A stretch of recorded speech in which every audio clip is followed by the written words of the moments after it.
جی السلام علیکم، امید ہے کہ آپ سب لوگ خیریت سے ہوں گے۔ آج کے اس ولاگ کے اندر معیشت اور سیاست کے حوالے سے کچھ بڑی امپورٹنٹ خبریں وہ آپ سے شیئر کرنی ہیں۔ جمہوریت کے اوپر بھی بات ہوگی اور بات ہوگی بھارت کی جمہوریت کے اوپر اور اس کے دو چہروں کے اوپر، اور مودی صاحب نے کچھ جو باتیں کی ہیں امریکہ میں اور ہمارے وزراء نے اس کے اوپر اب تک کھل کے کوئی موقف اس طرح نہیں لیا، اس حوالے سے کچھ چیزیں ہیں، کوشش ہوگی کہ وہ بھی آپ سے شیئر کی جائیں۔ لیکن یہ بڑی امپورٹنٹ چیز ہے جو میں نے آج آپ کو بھارت کی جمہوریت کے حوالے سے بتانی ہے، اس کے اوپر بھی میں آتا ہوں۔ لیکن پہلے کچھ خبریں ہیں وہ معیشت کے حوالے سے۔ کہا جا رہا ہے کہ جناب اب IMF سے جو ڈیل ہے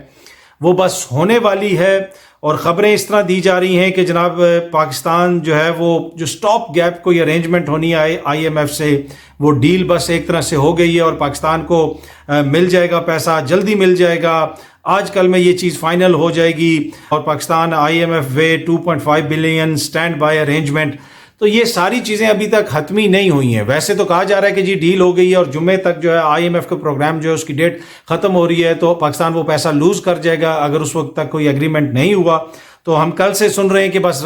رقم آ رہی ہے، رقم آ رہی ہے۔ اب بھی یہی کہا جا رہا ہے کہ سب کچھ سٹینڈ بائی پہ ہے اور کسی ٹائم بھی یہ رقم آ سکتی ہے۔ تو اب دیکھتے ہیں کس ٹائم یہ رقم آتی ہے، اس کے آنے سے یقیناً کوئی نہ کوئی بہتری تو ہوگی۔ جہاں تک بہتری کا تعلق ہے کہ رشین جو آئل ہے، جی ہاں جی، رشین آئل کا بھی دوسرا ٹینکر پاکستان پہنچ گیا ہے۔ اب اس دوسرے ٹینکر کے آنے سے پاکستانیوں کو کتنا فائدہ ہوگا، کتنا پٹرول سستا ہوگا؟ جو پہلے ٹینکر ایک آ چکا ہے، اب دوسرا بھی آ گیا ہے، یہ کتنا عالمی مارکیٹ سے ہمیں کتنا سستا ملا ہے، اس ڈیل کی کیا تفصیلات ہیں وہ بھی ابھی تک سامنے نہیں آئی۔ اور ماضی میں وزیر صاحب فرما بھی چکے ہیں جب پچھلا ٹینکر آ رہا تھا کہ بہت ساری ایسی چیزیں جو ہم پبلک نہیں کر سکتے۔ بھائی ہم عوام کے لیے تیل خرید رہے ہیں تو اس ڈیل کی ایک ایک چیز عوام کو پتا ہونی چاہیے کہ جی آپ کے پیسوں سے آپ کے لیے یہ چیز خریدی گئی ہے تو اس کی یہ ڈیل ہے۔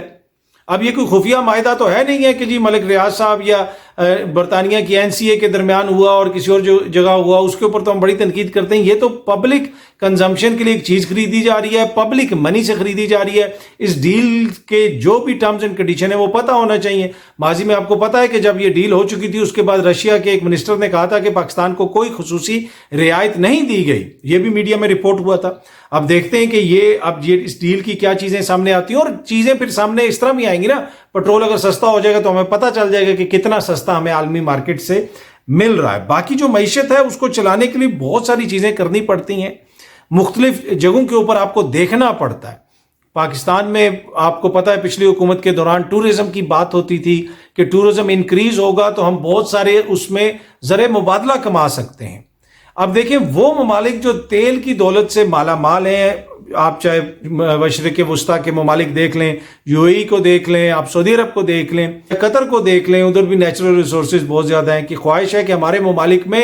ٹورزم بڑھے، دنیا باہر سے آئے، ان کے لیے وہ آسانیاں پیدا کرتے ہیں۔ اب جو نیوم ایک پورا شہر بنایا جا رہا ہے اس کے حوالے سے وہ کہہ رہے ہیں کہ جو سعودی پرنس ہیں انہوں نے کہا ہے کہ نیوم ول کمپیٹ ود میامی، کہ وہ امریکہ میں جو میامی ہے جو اتنا بڑا ٹورسٹ ڈیسٹینیشن ہے، لوگ وہاں پہ جاتے ہیں، ٹورسٹ کو سہولتیں ہیں، کیا ہم اپنے ملک میں یہ نہیں کر سکتے؟ ہمارے ملک میں بھی بڑی خوبصورتی ہے لیکن کیا ہم سہولتیں دینے کے لیے تیار ہیں؟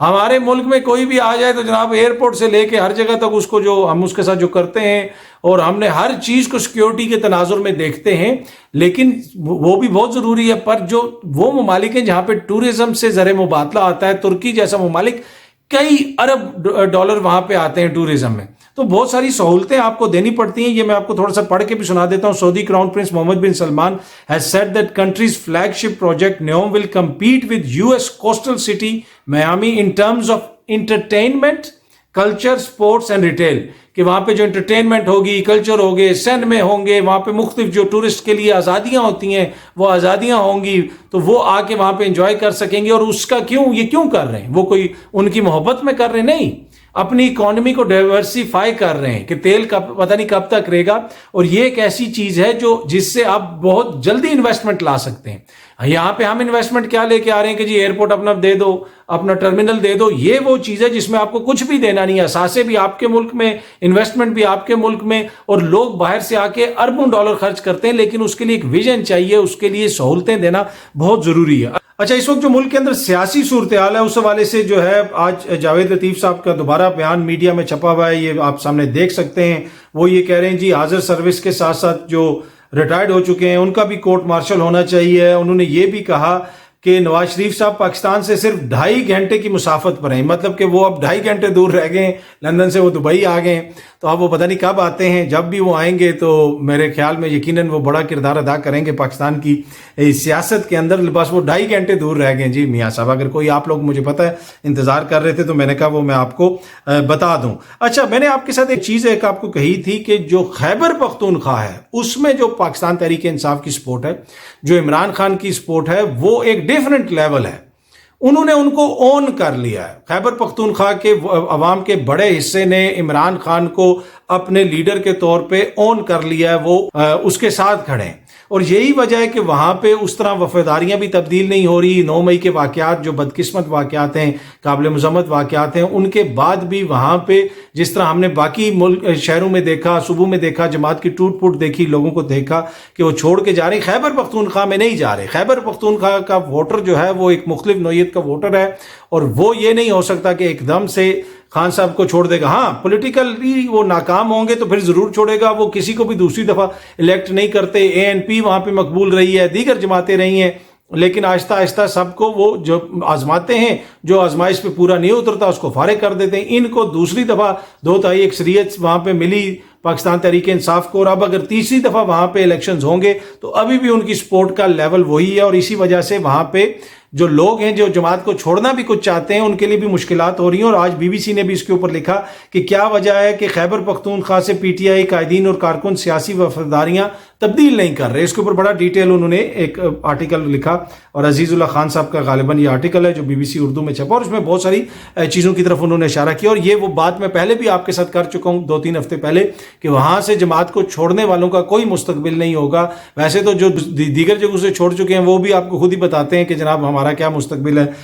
اچھا، BBC کی ایک خبر ہے، اب میں بھارت کی جمہوریت کے اوپر آنا چاہتا ہوں، یہ بڑی امپورٹنٹ چیز ہے۔ جمہوریت کے 2 رخ اور 2 چہرے میں آپ کو دکھانا چاہتا ہوں۔ ایک تو مودی صاحب گئے پاکستان کے اوپر الزامات لگائے، وہ پاکستان جو خود دہشت گردی سے متاثر ہے، ہزاروں افسران، جوان، پولیس والے، سیکیورٹی اہلکار، دیگر ایجنسیوں کے لوگ، عوام شہادتیں دے چکے ہیں، لیکن الزامات ادھر جا کے ان کی یہ ہے ہمارے اوپر لگائے گئے، لیکن ہمارے کسی بھی وزیر نے ونس اگین میں کہوں گا اتنا سخت موقف نہیں لیا، اتنے غصے کا اظہار نہیں کیا جتنے غصے کا اظہار وہ اوورسیز پاکستانیوں پہ کرتے ہیں یا اپنے سیاسی مخالفین پہ کرتے ہیں۔ وہ اس طرح کھل کے ان کے اوپر انہوں نے بات نہیں کی، اور وہاں پہ مودی صاحب سے جب کوشچن ہوا انہوں نے یہ بھی کہا کہ ہمارے ملک میں کسی کے ساتھ بھی کوئی امتیازی سلوک نہیں ہوتا، کسی قسم کی ڈسکریمنیشن نہیں ہوتی۔ اب یہ BBC کی خبر ہے کہ انڈیا کی صدر کے ساتھ مندر میں مبینہ ناروا سلوک پہلے بھی ایک دلت صدر کی توہین کی گئی تھی۔ اچھا، اب یہ صدر صاحبہ گئی ہیں وہاں کی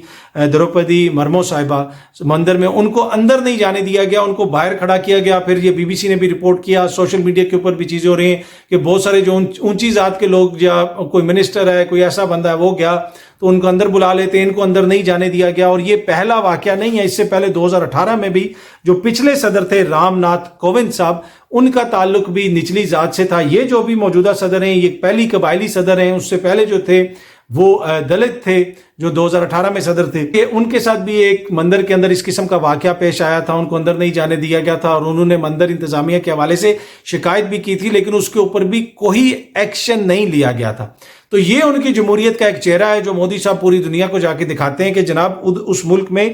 صدر جو ہے اس کو بھی اندر جا کے ادھر نہیں جانے دیا گیا جہاں پہ اونچی ذات والا ایک عام شہری جا سکتا ہے۔ اور اس وقت صدر نے کمپلین بھی کی تھی، اور اب بھی جو ہے اس کے اوپر سوشل میڈیا پہ بحث چل رہی ہے، وہاں کے جو دلت ہیں دیگر ہیں وہ اس کے اوپر آواز اٹھا رہے ہیں، سول سوسائٹی کے لوگ آواز اٹھا رہے ہیں۔ تو یہ ہے جمہوریت کا ایک چہرہ، لیکن میں جمہوریت کا آپ کو دوسرا چہرہ بھی دکھانا چاہتا ہوں۔ جمہوریت کو سمجھنا بڑا ضروری ہے، جمہوریت میں فلاز بھی ہوتے ہیں، مسائل بھی ہوتے ہیں، جس طرح آپ نے یہ دیکھا بھارت میں کتنے زیادہ مسائل ہیں، لیکن ایٹ دا سیم ٹائم نچلی ذات کا بندہ صدر بھی بن گیا۔ یہ جو ابھی دروپدی مرمو صاحب ہیں، انہوں نے 90 کی دہائی کے آخر میں سیاست شروع کی، غالباً 1997-98 میں، پہلے کونسلر بنی، پھر آگے ان کو ٹکٹ ملا MPA کا، اس طرح کر کے انہوں نے اپنی سیاست کا آغاز کیا اور ملک کی صدر بن گئی۔ تو یہ جمہوریت کا دوسرا چہرہ ہے۔ مودی کو آپ خود دیکھ لیں، ہم ان کا کہتے ہیں کہ جناب انہوں نے وہ پہلے کہاں سے اپنا سفر شروع کیا، نیچے سے وہ چائے بیچتے تھے، یہ اس طرح بہت ساری اس طرح کی سٹوریز ہے، بڑا ایک ہمبل ان کی بگننگ ہے۔ جہاں پہ مودی صاحب کی پالیسی سے ہمیں اختلاف ہوتا ہے، لیکن یہ بھی آپ جمہوریت دیکھیں کہ جمہوریت نے کس شخص کو کہاں سے اٹھا کے کہاں پہنچا دیا۔ آج ایک ایسا شخص ہے جو وہاں پہ مندر میں جا کے وہ خاتون اندر جا کے پوجا نہیں کر سکتی، یا جو پچھلے رام ناتھ کووند صاحب تھے ان کو اندر نہیں جانے دیا گیا ایک پجاری کی جانب سے کہ اپنی مندر کے اندر جا کے عبادت کر سکیں، لیکن ایٹ دا سیم ٹائم اس کی جمہوریت نے اس کو اس ملک کا صدر بھی بنا دیا۔ تو یہ دو چہرے ہیں۔ تو جمہوریت میں یہ ہے، یہ بڑا امپورٹنٹ ہے، اور پھر ان چیزوں میں آہستہ آہستہ جو ہے امپروومنٹ آتی ہے۔ جمہوریت وقت کے ساتھ امپروو ہوتی ہے، لوگ سیکھتے ہیں، جو جمہوری رویوں کو امپورٹنس دیتے ہیں۔ آلدو کہ یہ بڑی بدقسمتی ہے کہ وہاں پہ ابھی بھی کس قسم کے رویے ہیں جو وہاں پہ اقلیتوں کے ساتھ ہو رہا ہے۔ اور پھر ایک صحافی نے جب وہاں پہ کوشچن کیا مودی صاحب سے تو ان کو بڑا برا لگا، اور ان کے جو ووٹر سپورٹرز ہیں انہوں نے بھی بڑا ان کو ہراس کیا، اور اس کے اوپر جناب ان کے اوپر تنقید وغیرہ کی۔ لیکن یہ ضروری تھا کہ آپ کو بتانا کہ ایک تو ان کا جو جمہوری ہونے کا دعویٰ ہے بہت بڑا، حالت یہ ہے کہ صدر صاحبہ جو ہے وہ مندر کے اندر نہیں جا سکتی، لیکن دوسری طرف یہ بھی ہمیں ماننا پڑے گا، یہ بھی حقیقت ہے کہ یہ بھی جمہوریت کا ہی حسن ہے کہ ایک شخص جو مندر کے اندر اس کو نہیں گھسنے دیتے، وہ صدارتی محل میں بیٹھا ہوا جا کے، وہ بھی ایک جمہوریت کا ہی چہرہ ہے۔ تو جمہوریت میں فلاز بہت ہوتے ہیں، لیکن بہت ساری ایسی چیزیں ہوتی ہیں جس میں لانگ ٹرم میں ملک اور قوم کی بہتری ہوتی ہے۔ آج ان کی معیشت دیکھ لیں، ہماری معیشت دیکھ لیں، ہم لوگ جو ہے کس قسم کے فیصلے کرتے رہے، ہم نے محدود رکھا چند خاندانوں تک اپنے آپ کو، کہ یہ خاندان ہے، اس کے بچے، اس کے بچے، اس کے بچے۔ ابھی بھی 2 خاندان دبئی میں بیٹھ کے جو ہے آپ کی میری کروڑوں پاکستانیوں کی قسمت کے فیصلے کر رہے ہیں۔ ایسا نہیں ہونا چاہیے۔ ہونا یہ چاہیے کہ عوام کو فیصلہ کرنے کی اجازت دیں۔ سم ٹائم وہ فیصلہ ہو سکتا ہے درست نہ ہو، لیکن وہ ریفائن ہوتا ہے۔ پر یہاں پہ تو ایک محدود سا طبقہ ہے، وہی نام ہے، وہی جناب گورنر سے بن رہا ہے، ادھر سے ہی صدر بن رہا ہے، ادھر سے وزیر اعظم بن رہا ہے، وہ اس پارٹی میں چلے گئے، وہ اس پارٹی میں چلے گئے، تو شکنجے میں لیا ہوا ہے پورے اس نظام کو، اور جمہوریت کے نام پہ۔ اور یہ سب کچھ یہ لوگ کر رہے ہیں جمہوریت کے نام پہ۔ جمہوریت ایسی نہیں ہوتی۔ جمہوریت میں جو کردار ہوتا ہے وہ جمہور کا ہوتا ہے۔ جمہور کو کتنا کردار ادا کرنے دیا جا رہا ہے اہم فیصلوں کے اندر؟ کہتے کیا دبئی میں جمہوریت میں سوچ سکتا ہے کہ انڈیا کا صدر یا کوئی پارٹی 2 بندے جا کے دبئی میں بیٹھ جائیں اور الیکشنز کے اوپر ڈسکس کر رہے ہیں؟ مطلب ایک چہرہ ان کی جمہوریت کا یہ ہے کہ مندر کے اندر نہیں جا سکتی صدر، لیکن دوسرا چہرہ یہ بھی ہے کہ کوئی یہ نہیں سوچ سکتا کہ کوئی باہر بیٹھ کے ان کی جمہوریت کے عوام کے فیصلے کرے۔ غلط ہے، صحیح ہے، فیصلہ عوام ہی کرے گی۔ پر ہمارے جو سیاستدان ہیں، جو 2-4 جماعتیں ہیں، ان کی خواہش ہے کہ بس ہم ہی سارے فیصلے کریں، اور وہ بھی ان جماعتوں کے اندر خاندان فیصلے کریں۔ کوئی بھی جماعت ہو، اس میں کتنی جمہوریت ہے، میں کسی ایک جماعت کی بات نہیں کر رہا، وہ آپ کے بھی سامنے ہے اور پوری قوم کے بھی سامنے ہے۔ بہت جلدی آپ سے دوبارہ ملاقات ہوگی۔ Thank you so much.